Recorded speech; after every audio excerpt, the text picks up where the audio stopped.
vos convido também, por gentileza, se coloquem de pé, vamos orar. Nosso pastor nos estará nos ensinando nesta noite, pedir para Deus, mais uma vez, para usá-lo para falar com a sua igreja. Senhor, meu Deus e Pai, graça lhe damos pela oportunidade que nos dás para poder entrar no seu santuário e adorar e bendizer o seu santo nome. A sua palavra será ensinada aos nossos corações nesse momento. Use o seu filho como o Senhor sempre tem feito. Fale conosco, pois somos a sua igreja e precisamos ouvir a sua voz. Ensine-nos, ó Deus, o caminho. Ensine-nos, ó Deus, a permanecer na sua casa, na sua presença. Ajude-nos em tudo, ó Deus, e use o seu filho, ó Pai, poderosamente. Mais uma vez, é o que eu lhe peço e lhe dou graça no nome de Jesus. Amém. Obrigado. Meus irmãos, mais uma vez, paz do Senhor a todos. Podeis assentar, irmãos, muito obrigado. Graças a Deus por mais esta oportunidade que Ele tem nos concedido.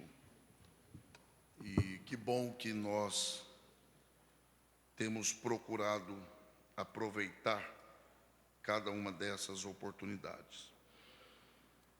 Nós estamos envolvidos já, hoje é a terceira quarta-feira, com um estudo sistemático aí sobre as obras da carne e o fruto do Espírito.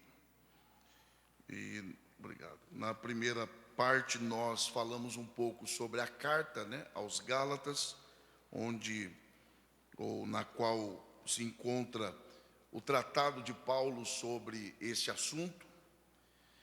E na semana passada nós falamos sobre o contraste entre as obras da carne e o fruto do Espírito, mas dando uma ênfase à vida no Espírito e à vida na carne. Então, na semana passada nós falamos sobre obras da carne versus fruto do Espírito.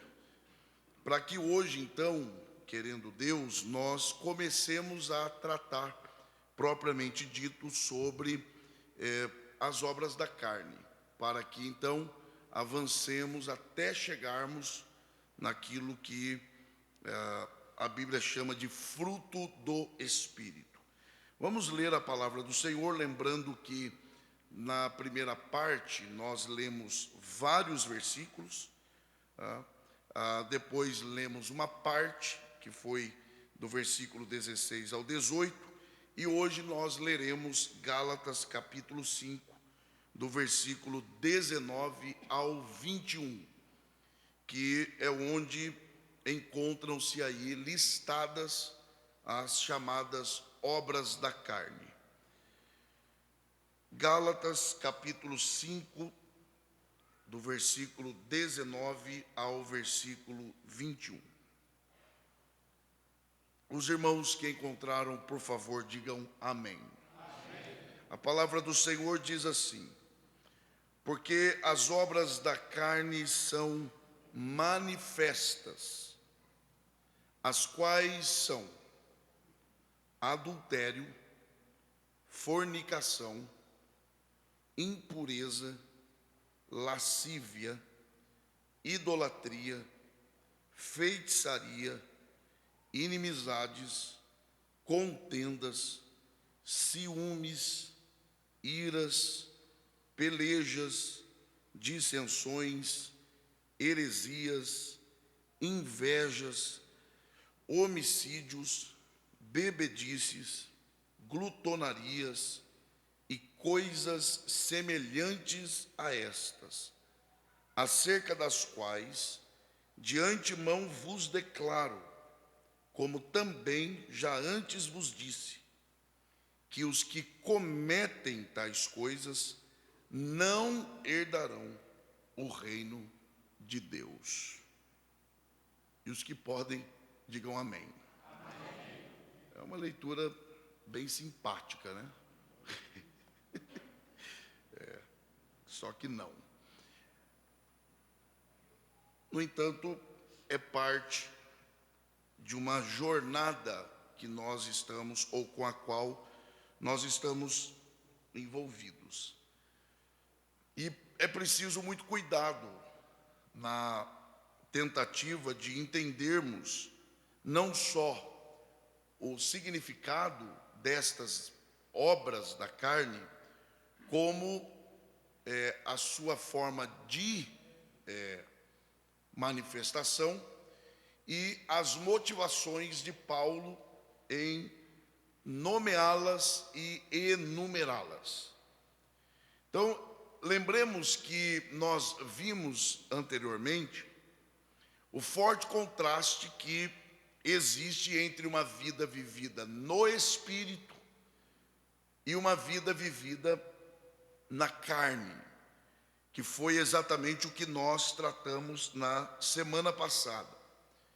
E agora, Paulo, que nos versículos 16, 17 e 18, ele tratou sobre este contraste, esta oposição entre essas duas formas de viver.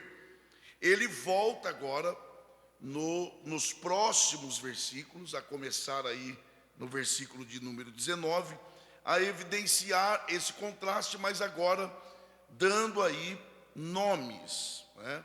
Ele agora, é como se ele fizesse o seguinte: ele apresentasse a introdução, né, como uma introdução de um livro. Nós vamos falar disso, e depois ele começa a falar do que ele prometeu falar, e ele começa a tratar de forma detalhada. É o que ele faz aqui nesses versículos. Do versículo 16 ao 18, ele introduz falando desse contraste, e a partir do versículo 19, ele vai começar a pontuar como esse contraste ele se manifesta. Primeiro, através do que ele chama de obras da carne, e depois do que ele chama de fruto do Espírito.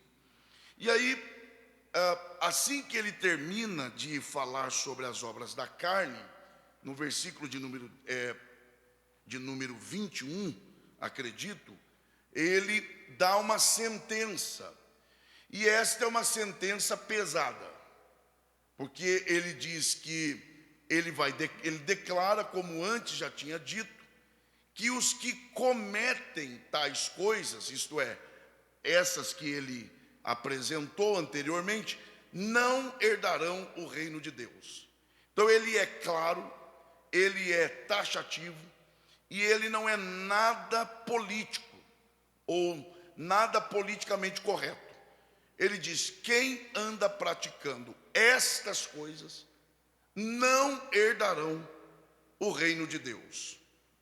Então ele está dando essa sentença, porque ao longo de sua tratativa sobre este assunto, ele está advertindo o homem que vive de acordo com as paixões e os desejos da carne, de que tudo isto é manifesto. Olha o versículo de número 19. Há um detalhe ali, porque as obras da carne são manifestas. Veja que há uma distinção, e é preciso fazer essa distinção. Nos versículos anteriores, 16, 17 e 18, Paulo ele fala de duas classes de pessoas. Ele fala daqueles que vivem no Espírito e aqueles que vivem na carne. E aí aqui ele diz que aqueles que vivem segundo a carne, as suas obras, elas são manifestas. Vamos, por exemplo, ler aqui alguns versículos. Coloque aí, por favor, o versículo 16. Digo, porém, andai em espírito e não cumprireis a concupiscência da carne. Lembra os irmãos que nós falamos sobre isso na semana passada, de que quem anda no Espírito é capacitado pelo Espírito a não cumprir a concupiscência da carne, que é o prazer. Essa pessoa não é regida pelos prazeres da carne. Olha agora o versículo de número 17. Porque a carne cobiça contra o Espírito e o Espírito contra a carne. E estes opõem-se um ao outro para que não façais o que quereis. Também nós tratamos disso amplamente, pelo menos eu acho que amplamente, na semana passada. E versículo de número 24.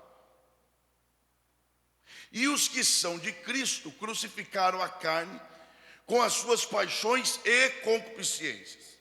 Então Paulo está fazendo distinção entre essas classes de pessoas, dando uma ênfase àquelas pessoas que vivem segundo as paixões e os desejos da carne. E ele diz que estas pessoas, os resultados desta sua natureza carnal, são consequências inevitáveis. É como se ele dissesse, naturalmente, por natureza, essas pessoas são carnais. E como é que você sabe que elas são carnais? É o que está no versículo 19. Ele diz, essas pessoas são carnais, por quê? Porque as obras da carne são manifestas. Isto é, essas obras são públicas.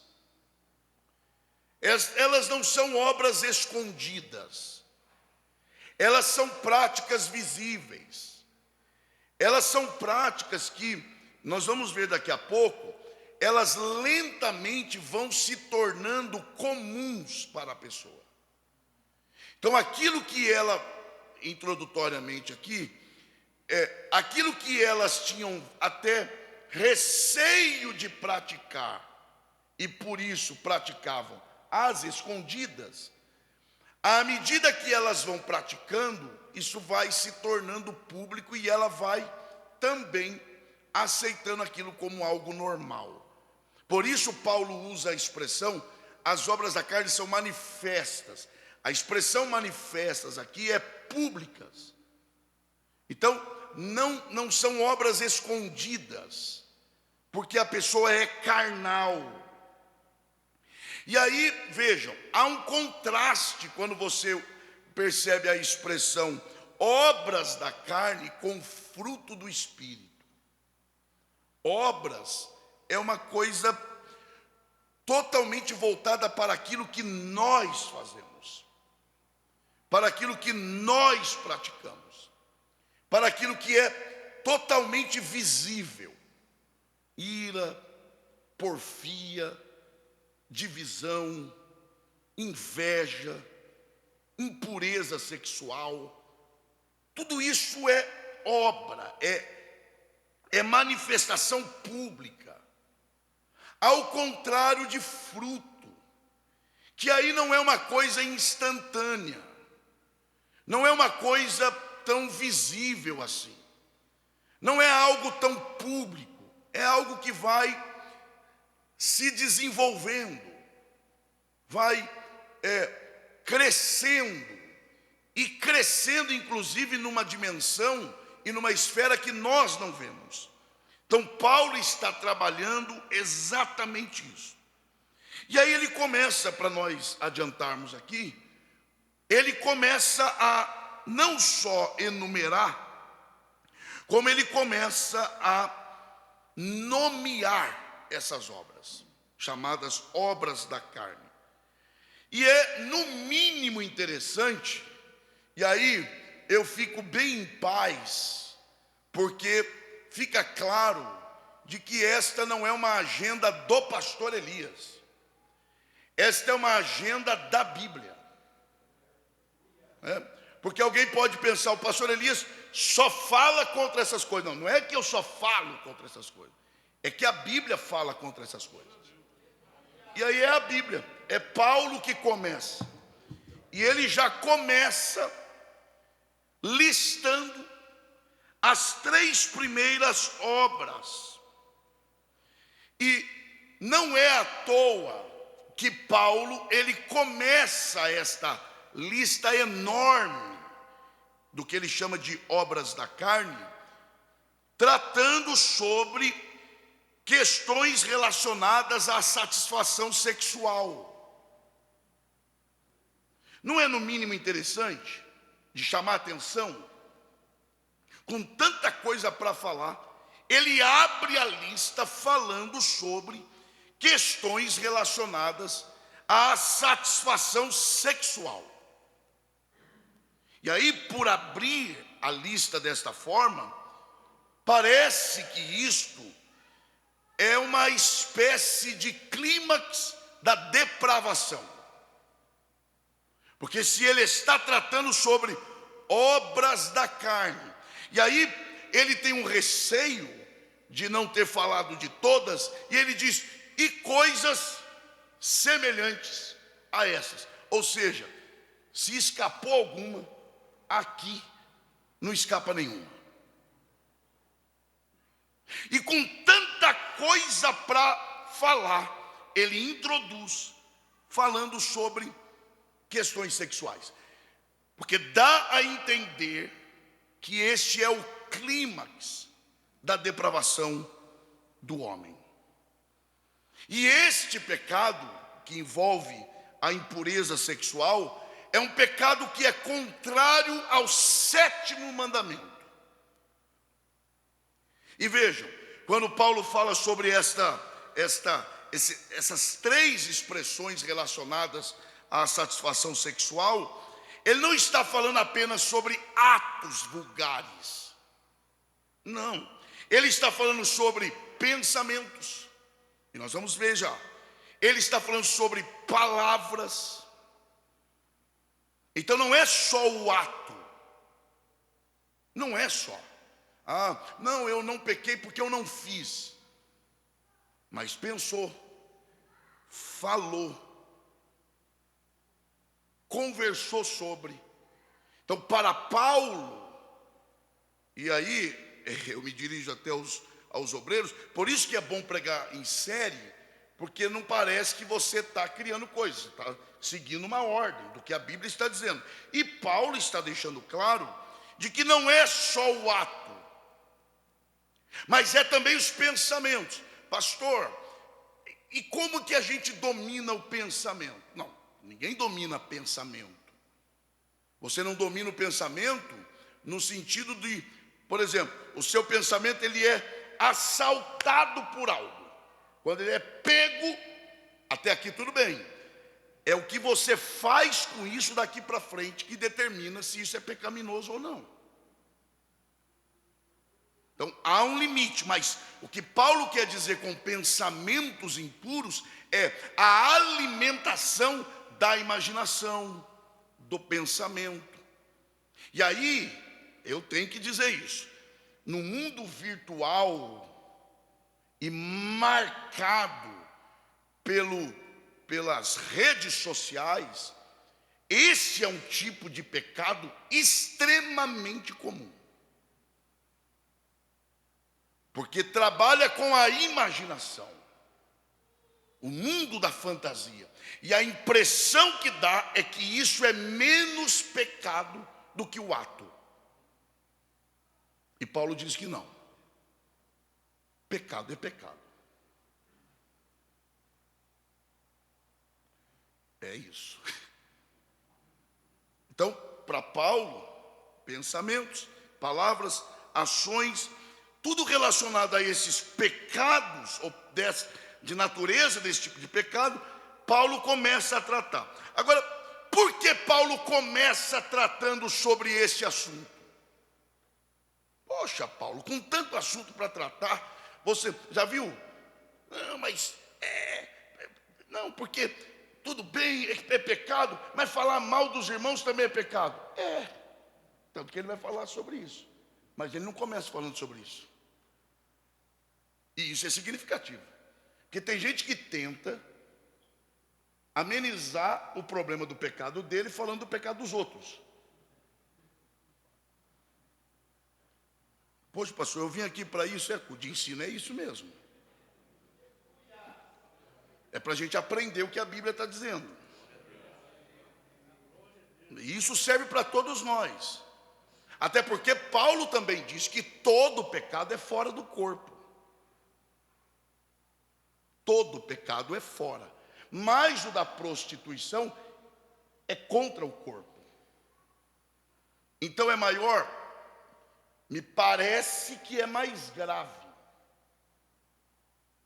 Porque nós, ou o nosso corpo é templo do Espírito. e quem o quebrar, Deus o destruirá.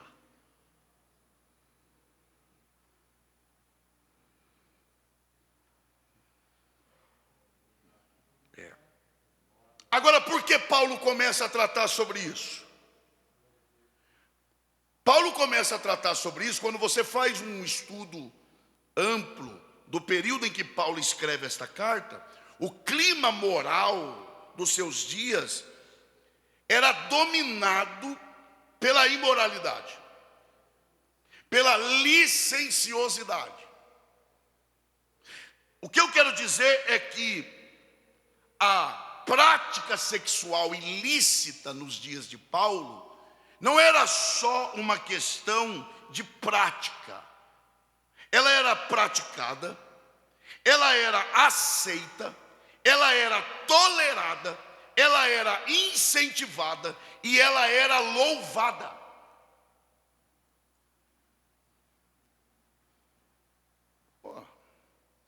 Repito, praticada, aceita, tolerada, ela era incentivada e ela era louvada.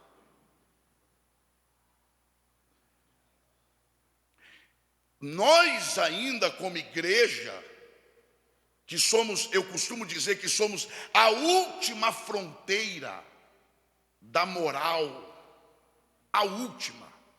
Se esta daqui falhar, acaba, é o abismo. Nós ainda achamos o que eu vou dizer aqui um absurdo. Mas eu sou de uma época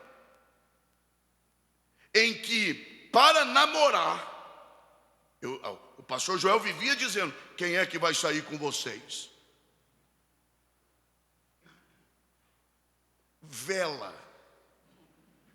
Aí, tem adolescente que nem ri porque nem sabe o que é isso. Vela. Sabe por que todo mundo riu? Depois eu te conto o que é vela. Vocês não sabem, porque não existe mais isso. Não existe mais vela. Quanto mais apagado, melhor. E isso patrocinado por pais. Não, deixa dormir em casa, é melhor em casa do que fora. Não, é melhor em lugar nenhum. Não, antes aqui, diante de mim. Por quê? Você assiste?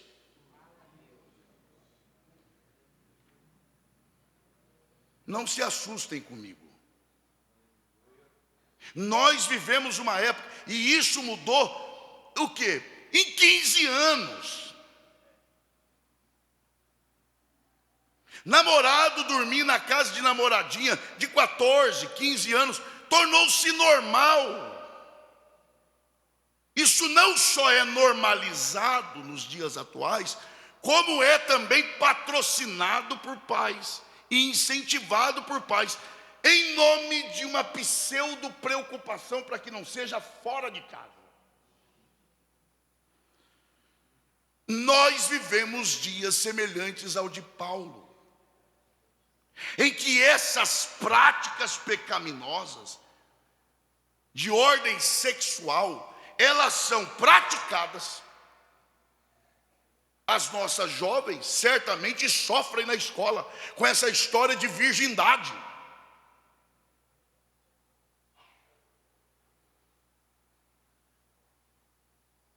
Você é virgem?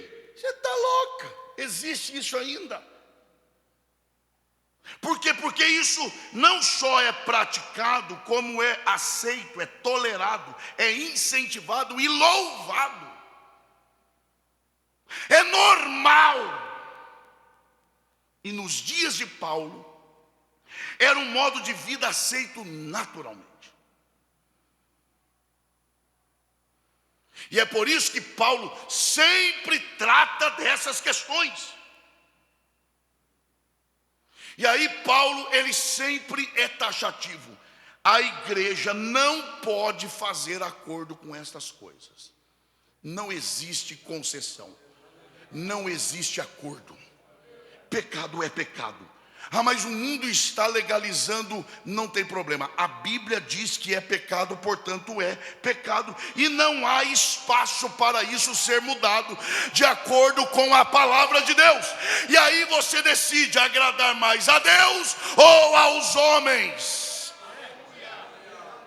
E aí Paulo fala desse problema, desta obra de ordem sexual, sob 3 aspectos.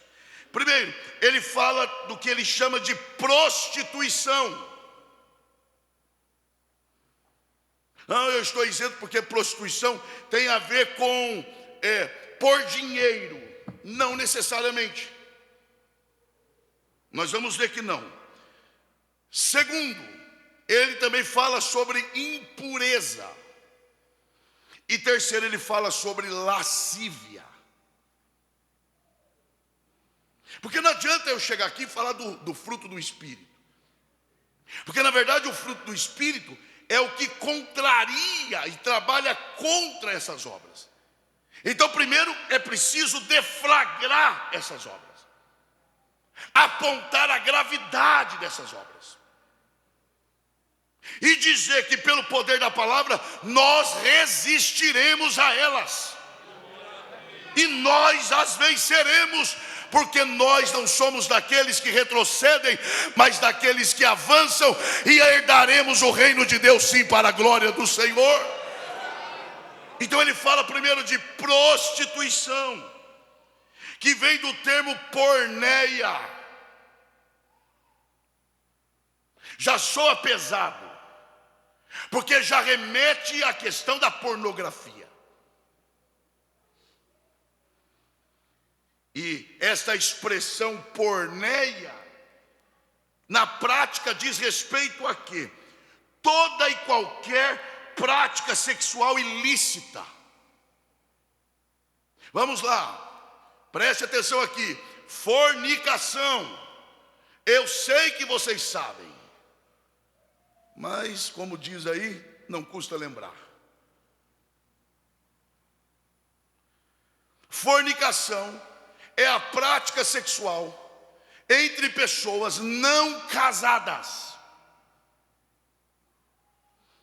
Pastor, isso é óbvio. Então, é tão óbvio que precisa ser repetido. O sexo é feito para casados. Eu já sei, então estamos lembrando. Então, quando Paulo fala sobre, primeiro, prostituição, ele está falando sobre práticas sexuais ilícitas, fornicação, adultério. Adultério é uma pessoa casada, pratica sexo com outra pessoa que não seja o seu marido. Adultério, traição. E é só isso? Não. Quando Paulo usa a expressão porneia, ele também está falando sobre prática sexual que foge ao uso natural.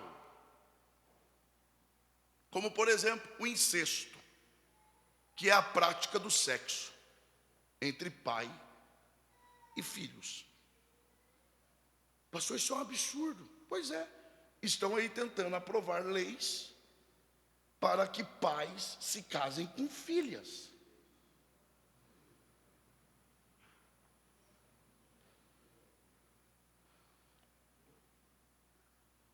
E a igreja precisa fortalecer os muros que resistem a isso. A igreja é responsável por ser coluna da verdade, de levantar a bandeira da verdade e dizer, enquanto o mundo inteiro se rende àquilo que é impuro, a igreja permanece ensinando a verdade da palavra, e custe o que custar. E aí dá glória a Deus quem acha que tem que dar glória a Deus. Nós não faremos acordo com isso. Outra prática sexual ilícita. Pastor, não falo. Falo. E por que eu não vou falar? Se não aceita, não ouça. Não ouça.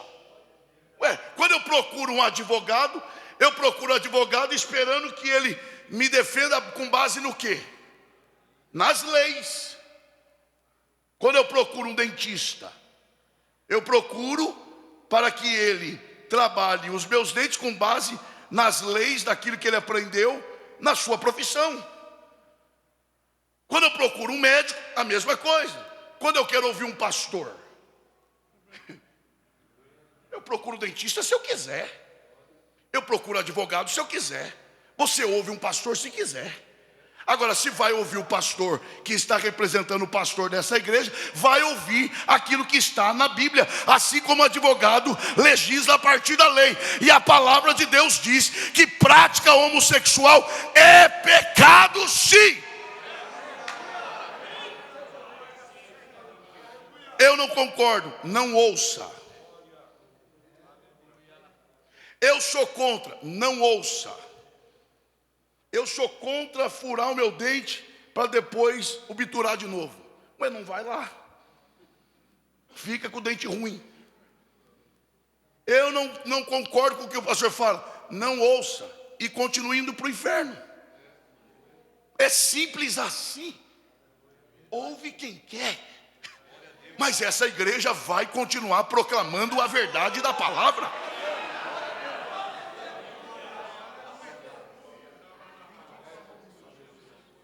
Então, práticas sexuais ilícitas envolvem fornicação. Vou falar lentamente e abertamente. Adultério.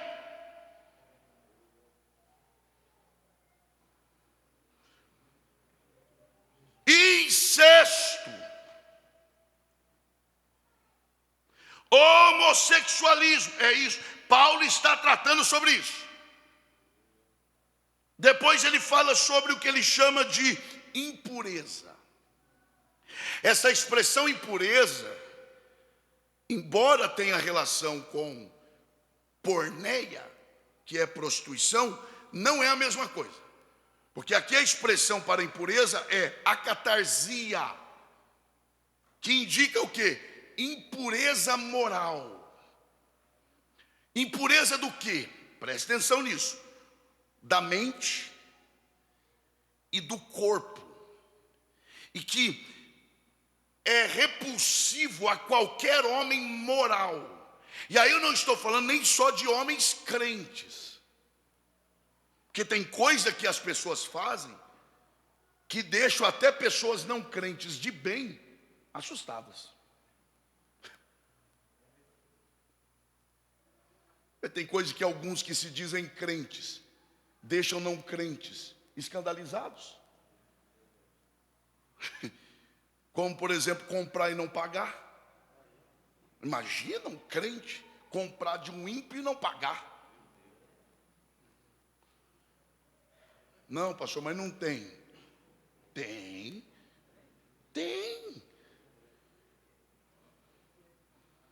Compra e não paga. Olha lá vai o crente, ó.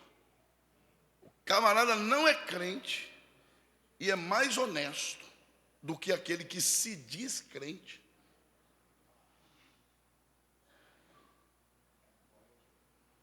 E essas coisas impuras, o que é pior que causar espanto em pessoas até não crentes, mas que são honestas.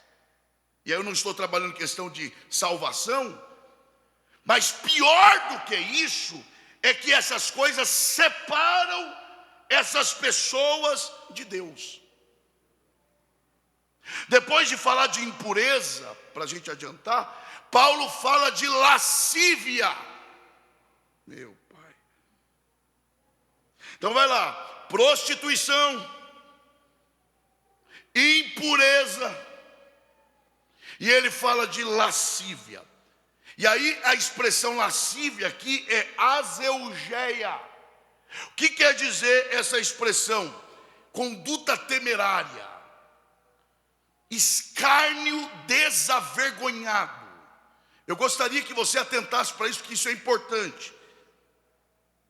É uma prática desavergonhada e que contrariam aos padrões de decência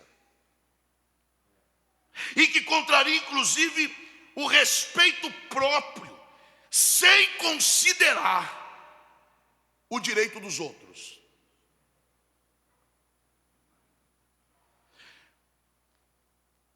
A ordem é essa, e isso é sério: prostituição, impureza e lascívia. Por que nessa ordem? Porque a prostituição, que é a porneia, ela diz respeito a uma prática específica e que chega a tratar, isso é muito sério, de questões totalmente individuais. É uma particularidade da pessoa. Porque ninguém, por exemplo, alguém vai trair o cônjuge, trai e diz: eu estou indo ali te trair. Imagina.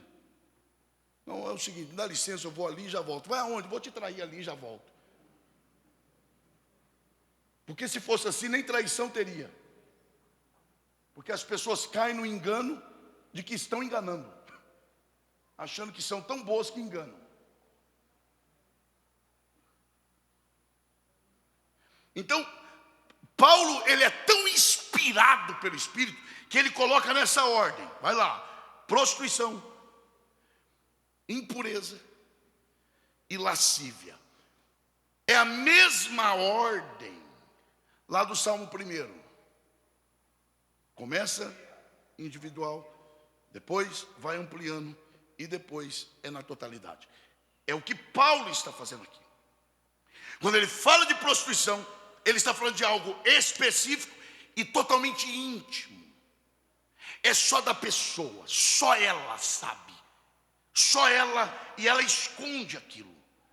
Mas quando ele fala de impureza, é como se ele dissesse o seguinte: essa prática individual, ela se torna tão corriqueira que ela vai dominando tudo na pessoa.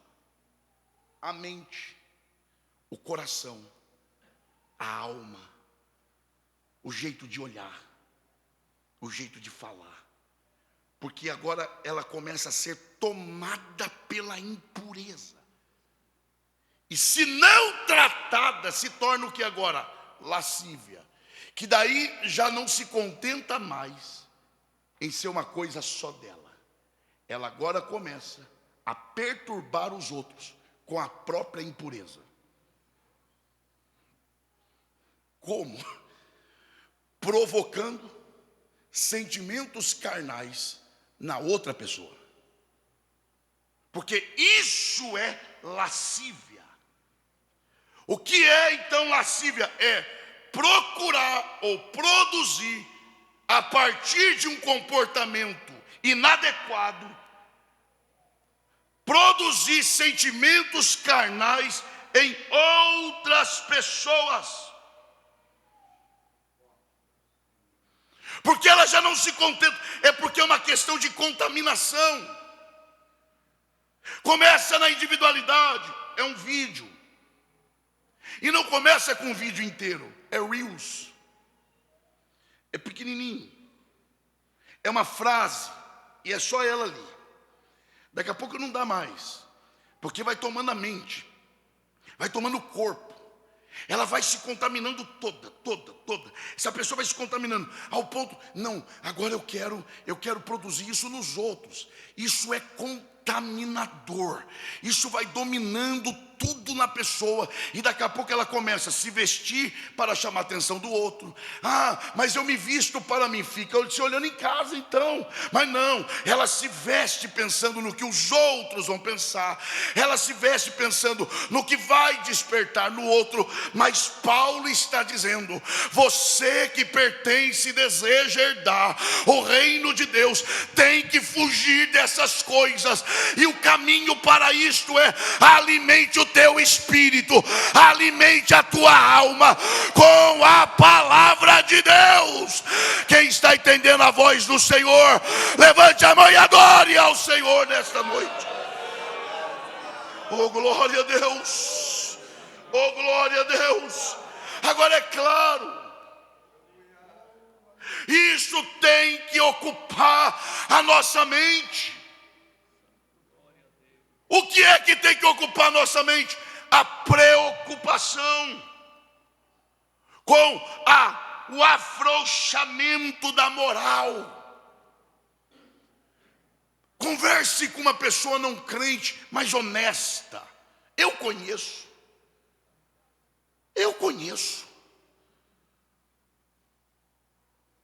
Mulheres que foram traídas a vida inteira. E que separadas continuam vivendo uma vida casta. Porque aprendeu em casa. Não estou falando de salvação, eu estou falando de sensatez. Eu estou falando de honestidade. Eu estou falando de pureza. Eu estou falando de pudor. Eu estou falando de decência. Converse com essas pessoas.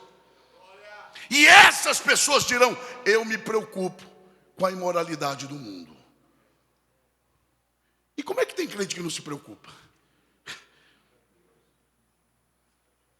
Do ponto de vista histórico, historicamente falando, a frouxidão da moral sempre anunciou ou pré-anunciou uma sociedade em colapso.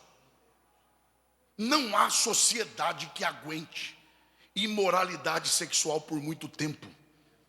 Não há.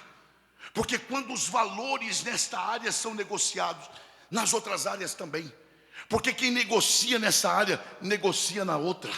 Quem negocia, quem relativiza nessa área, vai relativizar na área da finança, vai relativizar na área da mentira, vai corroendo todas as coisas. É por isso que a coluna da verdade, que é a igreja, ela não pode ser contaminada, e é pela palavra de Deus que mantemos a pureza da igreja. Oh, glória a Deus. Pastor, e como é que eu identifico? Desde ontem eu estou envolvido com esse assunto, estou lendo sobre esse assunto. E como é que a gente identifica a seriedade desse tema? A possibilidade de uma sociedade entrar em colapso por causa da frouxidão moral. Quando duas áreas começam a negociar essa área. Quando dois segmentos, melhor dizendo, começam a negociar a moral. Primeiro, quando a educação é maculada por isso. Isso é sério. Vou provocar a sua mente aqui. Esses dias eu olhei uma foto de um dos meus irmãos com uma professora minha, nossa, no caso, professora Rita. Ela me deu aula na 5ª série, já tem alguns anos. Quando eu vi a foto da professora Rita, aquilo é lindo de ver, acendeu a minha mente, e eu fui projetado dentro da sala de aula.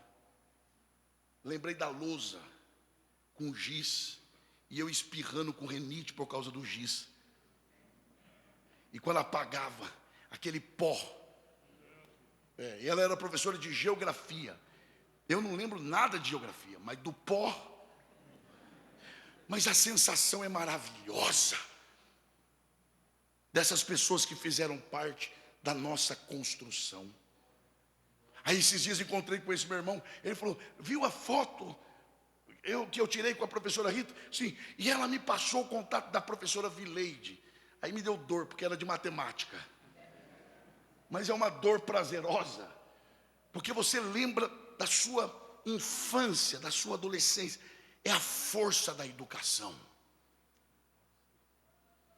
É a capacidade da área da educação que não foi gerada e criada por homem. Deus criou isso. Deus é o primeiro educador. Coma de tudo, só não daquilo. Dê nome aos animais. põe o jardim em ordem. Para isso, faça. Ele é o educador. Todo dia, aula, na variação do dia. Classe montada.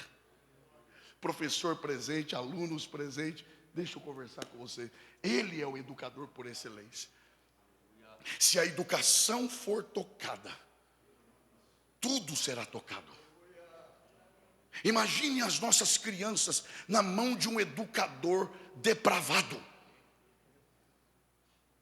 Imagine uma criança de 4, 5 anos de idade na mão de um professor. Eu não estou falando nem de orientação sexual, porque cada um viva como quiser, mas falar aos nossos filhos sobre licenciosidade sexual é destruir a humanidade, é colocar em risco a humanidade. É por isso que a igreja, ela precisa se levantar nesse tempo e orar. Levante professores, levante educadores, não para pregar a Bíblia na igreja, não, para ensinar o que é para ensinar e manter a ordem da sociedade. Eu não estou falando para fazer da escola um palco para pregar, não é isso. Eu estou dizendo, deixe as crianças em paz. Deixe a próxima geração em paz. Oremos pela educação do nosso país, porque se tocar na educação, as outras áreas serão maculadas. Nós temos educadoras aqui, nós temos educadores aqui, e os senhores sabem do que eu estou falando. E eu não estou falando de uma coisa distante de nós.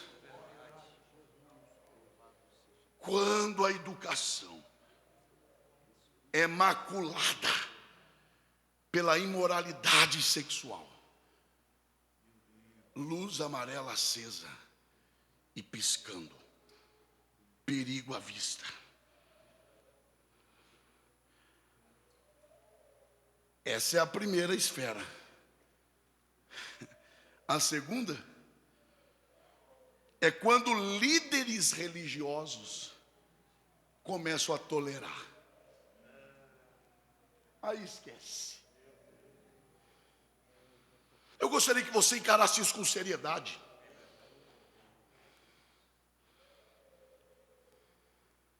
Porque se é difícil ouvir um negócio desse, que dirá pregar?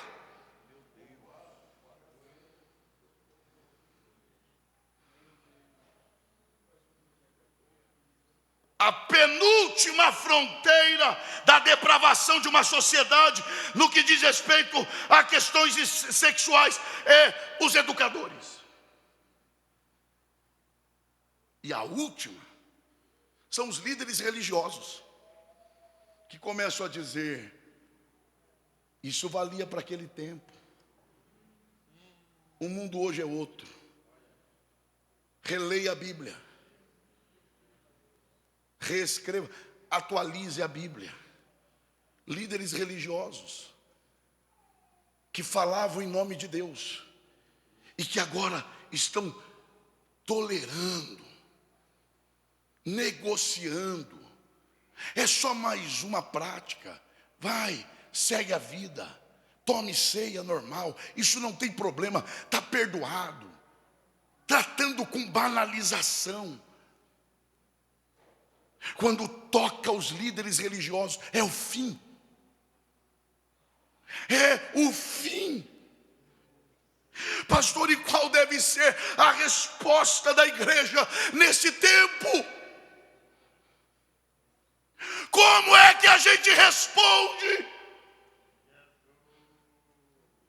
Primeiro, obreiros, não tenham medo de falar a palavra. Não dê ouvido a quem diga o contrário. Pregue a palavra em amor, sim, mas a verdade também. Segundo lugar, qual deve ser a resposta da igreja? A mesma de Paulo. E qual é a resposta de Paulo? Viva uma vida dominada pelo Espírito de Deus. nós precisamos pedir: enche-nos de novo. Domina a minha mente pelo teu Espírito, domina o meu coração com o teu Espírito, domina a minha alma, domine os meus impulsos, domine os meus desejos, domine os meus pensamentos. Eu quero ser guiado pelo Espírito. Quem deseja isso também, se coloque em pé adorando ao Senhor. O Espírito de Deus está neste lugar.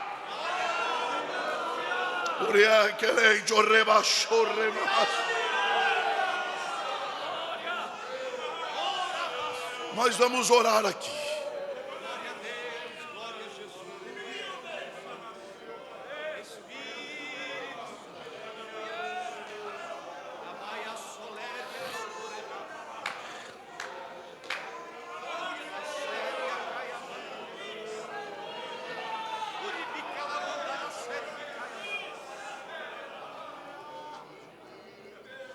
Nós vamos orar. Volto a dizer, eu não estou propondo de fazer da escola um púlpito para pregar. O que eu estou dizendo é: precisamos orar para que a escola seja escola.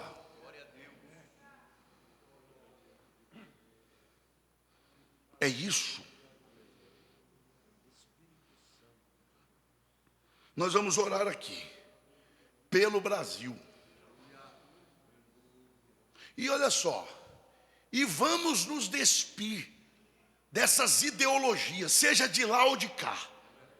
A igreja é imune a isso. A igreja não é nem de lá nem de cá. A igreja é daquele que foi crucificado no meio. Qual é o seu partido? A Bíblia. Vamos orar pelo Brasil, inclusive pelo presidente da República. Vamos orar pelos educadores, vamos orar pelas escolas, vamos orar para que o espírito de licenciosidade sexual bata em retirada deste país, para que a palavra de Deus seja o guia desta nação.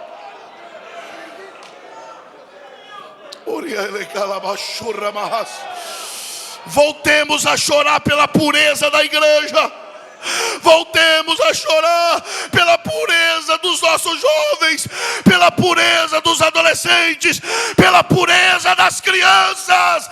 Santidade ao Senhor. Quem pode orar aqui? Quem pode orar aqui nessa noite? Quem pode orar?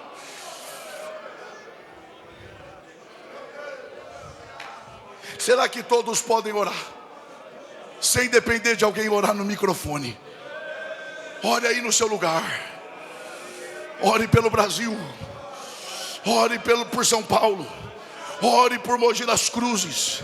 Ore pela juventude universitária desta cidade. Ore, ore, ore mesmo. Ore por essa juventude universitária desta cidade. Ore, ore. Ore pelos adolescentes da nossa igreja. Ore pelos jovens da nossa igreja. Ore pelas crianças da nossa igreja. Ore pelas escolas onde elas estudam. Ore pelos seus professores.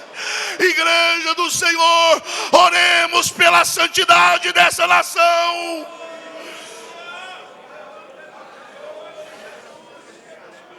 Oh, glória a Deus. Oh, glória a Deus.